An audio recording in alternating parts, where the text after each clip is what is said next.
10 ಗ್ರಾಮ 10 ದೊಡ್ಡಿ 4 ತಂಡ ವ್ಯಾಪ್ತಿಗೆ ಗುರುಗುಂಟ ಪೊಲೀಸ್ ಠಾಣೆಯೇ ರಕ್ಷಣೆಗೆ ಆಧಾರ. ಆದರೆ ಆ ಠಾಣೆಗೆ ಇಲ್ಲ ಎಎಸ್ಐ ಅಂಡ್ ದಫೇದಾರ. ಶಾರ್ಟೇಜ್ ಸ್ಟಾಫ್ ತುಂಬುವಲ್ಲಿ ಚಲಾಯಿಸುತ್ತಿಲ್ಲ ಹಿರಿಯ ಅಧಿಕಾರಿಗಳು ಅಧಿಕಾರ. ಹೊಸ ಅಂಗೈಯಲ್ಲಿ ಜಗತ್ತನ್ನ ಕಾಣುವ ಇಂದಿನ ತಂತ್ರಜ್ಞಾನ ಯುಗದಲ್ಲಿ ಜರುಗುವ ಅಪರಾಧ ಪ್ರಕರಣಗಳಿಗೇನು ಕಡಿಮೆ ಇಲ್ಲ.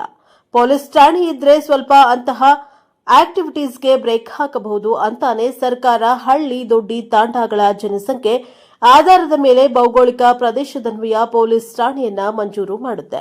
ಅದೇ ರೀತಿಯಲ್ಲಿ ಗುರುಗುಂಟ ಪಟ್ಟಣವನ್ನ ಕೇಂದ್ರ ಸ್ಥಾನವನ್ನಾಗಿರಿಸಿ ವ್ಯಾಪ್ತಿಯ 10 ಗ್ರಾಮ 10 ದೊಡ್ಡಿ 4 ತಾಂಡಾಗಳ ಜನತೆಗೆ ಕಾನೂನು ಸುವ್ಯವಸ್ಥೆ ಕಾಪಾಡುವ ನಿಟ್ಟಿನಲ್ಲಿ ಪೊಲೀಸ್ ಠಾಣೆಯನ್ನ ತೆರೆದಿದೆ. ಆದರೆ ಅಗತ್ಯ ಸಿಬ್ಬಂದಿಗಳನ್ನೇ ಒದಗಿಸಿಲ್ಲ. ಹೀಗಾಗಿ ಠಾಣೆ ಸೊರಗಿ ಪಾಪ ಒಂಟಂಕಿ ಸಿಬ್ಬಂದಿಯೊಂದಿಗೆ ಒದ್ದಾಡುತ್ತಾ ಕಾರ್ಯವನ್ನ ನಿರ್ವಹಿಸಬೇಕಾಗಿದೆ.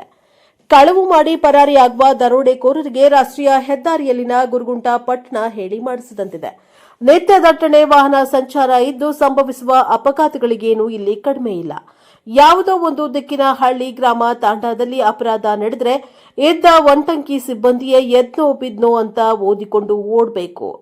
ಅಷ್ಟರಲ್ಲಿ ಮತ್ತೊಂದು ಕಡೆ ಪ್ರಕರಣ ನಡೆದರೆ ಸಿಬ್ಬಂದಿ ಪಡುವ ಫಜೀತಿ ದೇವರಿಗೆ ಪ್ರೀತಿ.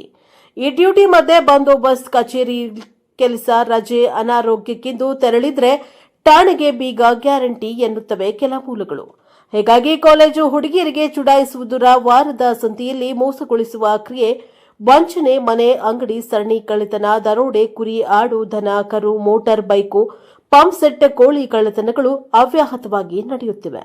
ದಾಖಲಾದ ಕೆಲವು ಕಳವು ಪ್ರಕರಣ ಭೇದಿಸದೆ ಧೂಳು ತಿನ್ನುತ್ತಿದ್ದರಿಂದ ಕಳ್ಳತನವಾದರೂ ಕೆಲವರು ದೂರಿನಿಂದ ದೂರ ಉಳಿದಿದ್ದೇವೆ ಅಂತ ಹೇಳ್ತಾರೆ. ಹೀಗಾಗಿ ಅಪರಾಧ ಪ್ರಕರಣಗಳು ಅಧಿಕಗೊಳ್ಳಲು ಕಾರಣ ಎಂದು ಜನತೆ ಆರೋಪವನ್ನ ಮಾಡ್ತಾ ಇದ್ದಾರೆ. ಲೇಟ್ ಆದರೂ ಪರವಾಗಿಲ್ಲ, ರಾಷ್ಟ್ರೀಯ ಹೆದ್ದಾರಿಯಲ್ಲಿನ ಠಾಣೆಗೆ ಅಗತ್ಯ ಸಿಬ್ಬಂದಿಯನ್ನ ಒದಗಿಸಿ ಕಾನೂನು ಸುವ್ಯವಸ್ಥೆ ಕಾಪಾಡಲು ಈ ಠಾಣಾ ವ್ಯಾಪ್ತಿಗರು ಪೊಲೀಸ್ ಅಧಿಕಾರಿಗಳನ್ನ ಆಗ್ರಹಿಸಿದ್ದಾರೆ. Bureau report Mallikarjun Turvihal, Prajabhava TV, Lingsugur.